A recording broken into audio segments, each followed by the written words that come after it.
kwa moja kwa Ibn Taymiyyah kwenda kuangalia, je, amewaelezea vipi masufi?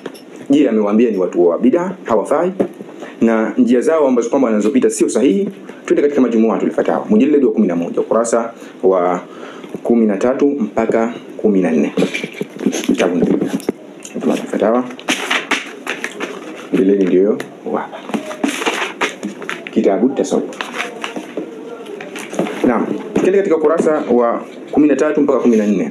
Ukurasa wa 13 Ibn Taymiyyah ameelezea namna makundi tofauti yanavutia dosari tasawufi, sawa.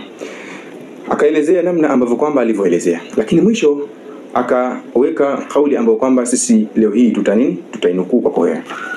Akasema wasawabu, na kauli ambayo kwamba ilikuwa sahihi, annahum, hakika wao watu wa tasawufi, sawa, mujtahiduna fi ta'atillah, ni wenye kujitahidi katika kumtii nani? Mwenyezi Mungu Subhanahu wa Ta'ala. Kama jitahada ghayruhum, kama walivyojitahidi wengineo, min ahli ta'atillah, miongoni mwa watu ambao kwamba wenye kumtii nani? Allah Subhanahu wa Ta'ala. Kwa hivyo tunapata kupitia maneno haya moja kwa moja kwamba Ibn Taymiyyah hajakata tasawufi, sawa, wala hajaipinga, bali amefagilia kama tunavyoona hapa. Kitabu ndio hiki ambacho kwamba nilicho kuonyesha.